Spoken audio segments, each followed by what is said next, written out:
Fala galera, beleza? Bruno aqui, agora num cenário um pouco diferente, né? Como o Greg comentou uns vídeos atrás aí, a gente entregou o escritório lá presencial e agora passamos para um modelo de atuação home office. Então os vídeos a partir de agora são feitos a partir da casa de cada um, mas ainda assim a gente vai fazer o máximo para entregar o melhor conteúdo possível para vocês.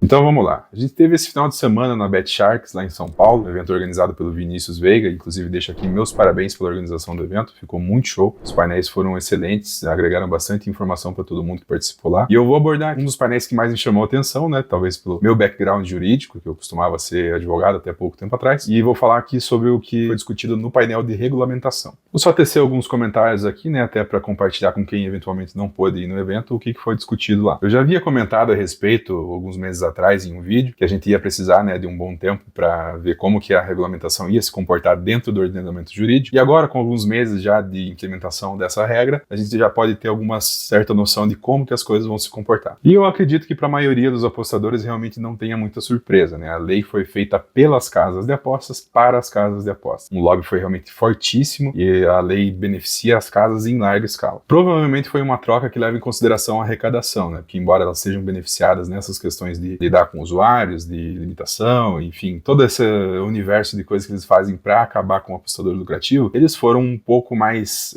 focados na questão tributária, né? Então, toda a arrecadação é focada praticamente só na casa de apostas, e embora a gente tenha uma regra aí para o apostador lucrativo, para os 15% lá, né, sobre o lucro líquido, a grande verdade é que não existe uma parcela muito grande dos apostadores que seja de fato lucrativa, né? Então, a expectativa de arrecadação dessa parcela dos apostadores é muito baixa. E a grande verdade é que, embora já tenham passado alguns meses da regulamentação ativa, ainda existe muita incerteza sobre como ela vai se comunicar com as outras normas do ordenamento jurídico, como, por exemplo, a Constituição, o Código de Proteção do Consumidor e, enfim, várias outras leis que regulam, né, essa questão dos jogos. Muitos dos termos são vagos, né, deixam uma margem para interpretação muito grande e com a margem grande de interpretação você pode fazer o que você bem entende praticamente, porque você não tem uma regra clara determinando como que aquilo deve ser feito. Além disso, nem mesmo as instituições sabem quem é que deve fiscalizar, por exemplo, as condutas das casas de aposta. Embora tenha visto recentemente uma notícia da Pixbet sendo multada, aí, uma multa milionária, né, de forma abusiva, como estava tratando seus clientes, não é incomum, por exemplo, ver Procons recusando o auxílio a apostadores justamente por envolver, em tese, um jogo de azar, como se fosse um cassino ilegal, né, presencial. Então, aquilo que eu tinha falado anteriormente, de que ainda vai levar alguns anos para a gente ter uma definição clara de como que a lei vai se comportar, ainda permanece, porque o que a gente precisa de fato? Precisamos de jurisprudências, né? Jurisprudências são basicamente os entendimentos dos juízes acerca de um assunto específico, e esses entendimentos podem ser invocados em processos semelhantes no futuro. Então todas essas questões que não são claras no momento vão ser discutidas eventualmente em juízo, e a partir dessa discussão vai ser formado um entendimento, e esse entendimento vai ser replicado em todos os processos que vierem a discutir aquele mesmo tema. Até o momento, uma lei que veio em tese, né, para equilibrar o jogo e, enfim, estabelecer regras justas aí tanto para as casas quanto para os apostadores, que nada serviu para o apostador. E honestamente, na minha opinião, acho que nem vai. Porque a limitação, por exemplo, que é uma das maiores injustiças que é cometida com o apostador, é permitida pela lei. E ela, de fato, não poderá nem ser questionada. E por que não pode ser questionada? Bom, primeiro porque a lei permite que a casa faça isso com um termo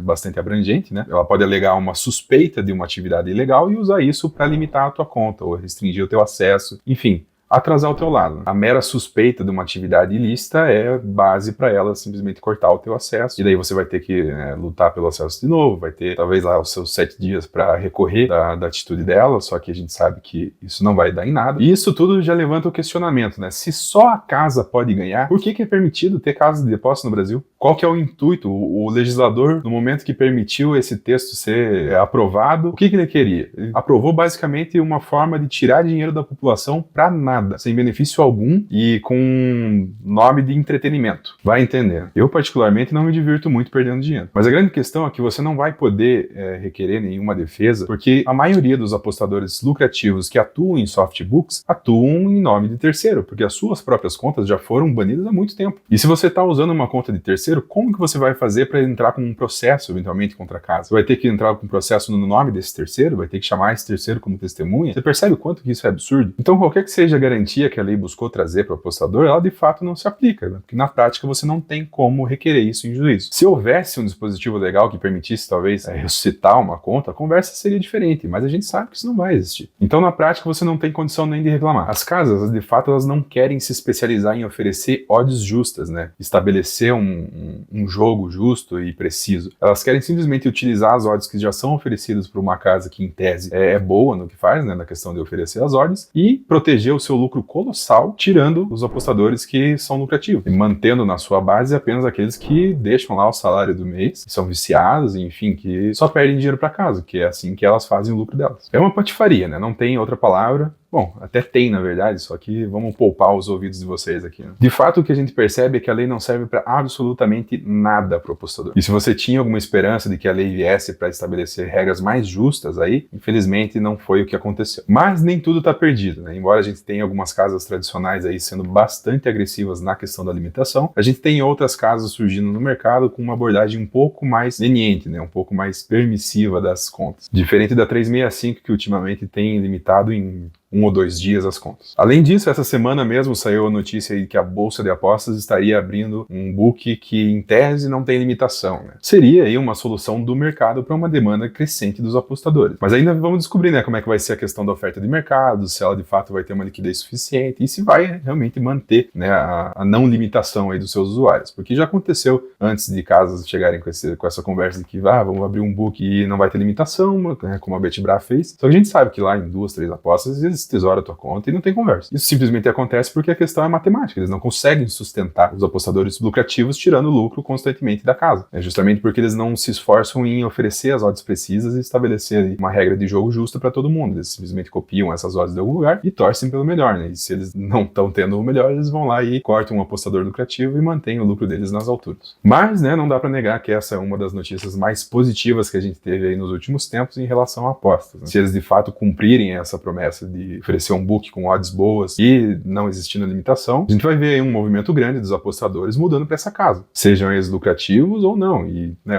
às vezes o lucrativo não é lucrativo para sempre, então existe também a possibilidade de ele acabar deixando dinheiro na casa. Enfim, a lei não é muito positiva, a gente já sabia que ia ser mais favorável às casas, né, e não dá para confiar que político quer o bem do cidadão em momento algum. Mas e você, o que você acha da regulamentação? Você acha que a gente talvez tenha aí uma mudança no futuro, eventualmente dá para ter esperança de dias melhores? Ou se realmente a lei é isso aí, acabou, e boa sorte para nós. Conta aí pra gente nos comentários e até a próxima. Valeu!